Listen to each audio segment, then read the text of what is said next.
Hi everyone, day 11, here we go. A stone footbridge fitted with domed lamps at both ends crossed the swift flowing stream that ran in front of Levin Toys. Amos led the Oddkins across the bridge while Gibbons told them the history of the structure.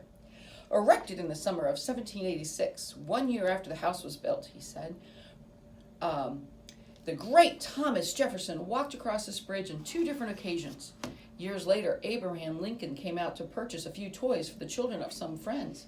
Abe was so taken with the natural beauty hereabouts that he spent the day fishing from this little bridge. He didn't catch anything, but he said it wasn't the catching that interested him anyway. It was the fishing itself that he enjoyed. Gibbons was interrupted by the arrival of a big dog. A very big dog. A very big and mean dog. As Amos led the Oddkins to the end of the footbridge, a black and tan mongrel appeared on the stone footpath in front of him. It was half again as tall as Amos and must have weighed 3 times as much as all 6 of the Oddkins put together. It wore a heavy collar from which dangled a short length of broken chain. For a moment the dog looked startled, and then the eyes narrowed and it growled deep in its throat. The Oddkins froze. The hulking mongrel peeled its pebbled black lips back in a snarl, revealing yellow teeth. Sharp teeth. Huge teeth. Amos desperately thought, Uncle Isaac, if you wanted me to be the leader, why did you make me so small? Why didn't you make me 6 feet tall? The dog lowered his head, flattened its ears against its square skull, and looked from one Oddkin to the other. We're finished, Skippy said miserably. I'll deal with this monster, Patch said, bravely drawing his rubber sword. We'll be torn to pieces, said Skippy. Not when the beast realizes he's up against an elephant, Burl said proudly. He hasn't noticed me yet, but when he sees me, he'll put his tail between his legs and run for his life. Burl stamped one of his small velour foot, as if he expected the stone bridge to shake and the night to echo with the impact. Torn to little pieces, Skippy said.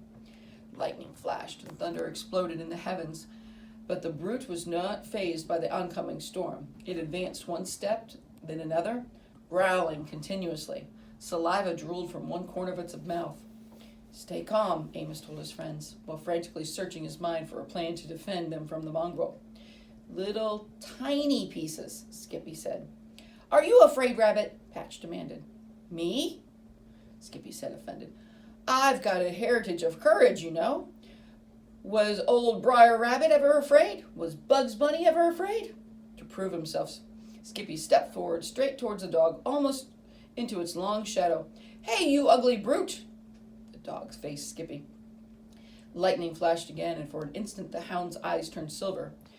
You look as dumb as a post, Skippy said. Too dumb to deal with the likes of us? You better scoot out of here before we tie your tail in knots. Fact is, I'll be the closest you'll ever come to a brainstorm was a light drizzle. The dog glared. Stop it, Skippy, Amos said. But Skippy, who had had dreams of being a stage comedian, was on a roll and reluctant to stop. In a battle of wits, he told the mongrel, you'd be unarmed. The dog stared. Ah, but brains aren't everything. In fact, in your case, they're nothing at all. The dog blinked. Skippy, Amos warned. But the rabbit pointed at the dog and said, I hear you're so dumb that when you wanted to raise a litter of puppies, you planted a piece of dogwood. The foul-tempered beast lowered its head and barked ferociously at Skippy. Eep! The rabbit said, and he backed up so fast he fell over Burl. Getting to his feet and brushing off his vest, Burl shouted at the mongrel, I'm an elephant, you know. Gibbons said, putting one finger alongside of his snout. Perhaps we'd be advised to retreat to the house. Find a bit of food and make peace offering to this creature? He'll pounce on us before we get halfway back, Patch said. Maybe I should whap him on the nose with the flat side of my sword. Put a little fear into the varnet. Amos was angry with himself for his failure to think of a way to scare off the dog. He poised his headlong rush at the animal, hoping to startle it into flight. But suddenly, Butterscotch trotted past Amos and addressed the mongrel. Shame on you! You are no credit to our species. The black and tan dog snarled again, and foamy spittle flew from his lips. Butterscotch said, A dog is a man's best friend. A dog should be noble, true, affectionate, and kind. Did your mother teach you no manners?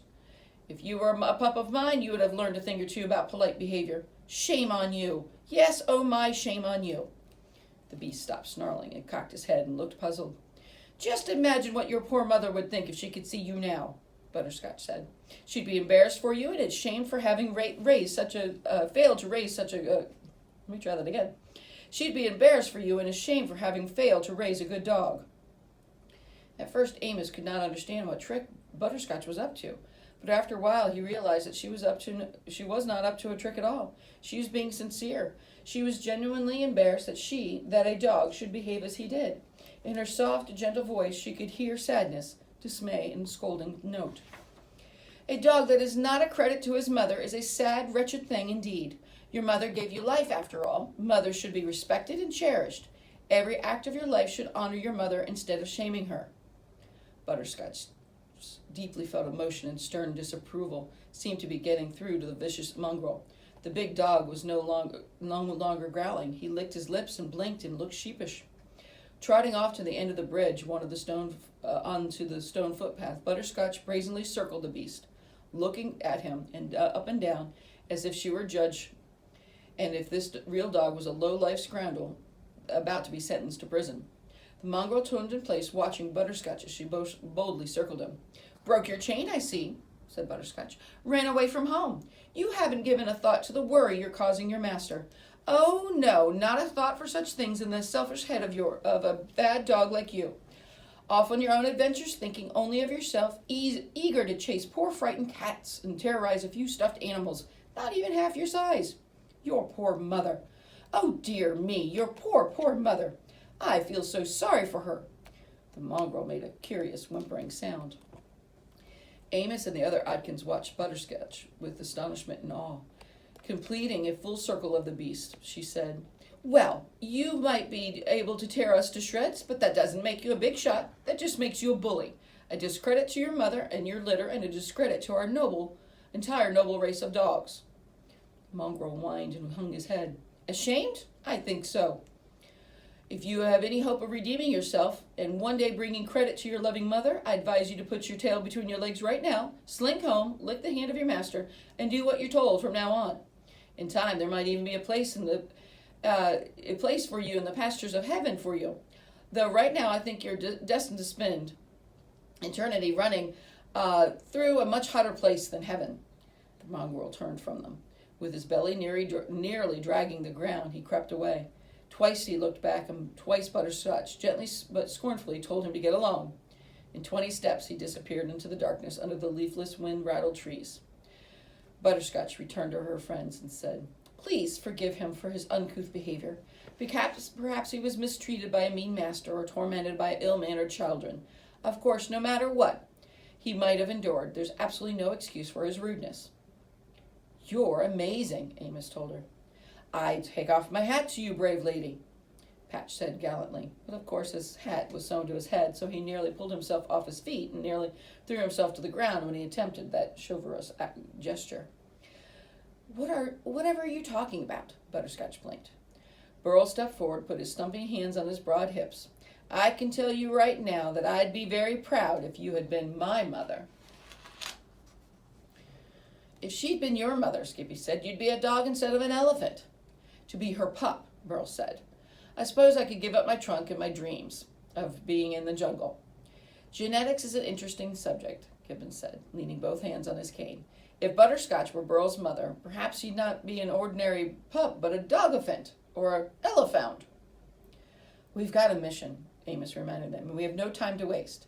Suddenly the wind picked up and shrieked in the trees. Follow me, Amos said, hurrying off the footbridge along the stone path towards the dirt lane that led down the paved highway.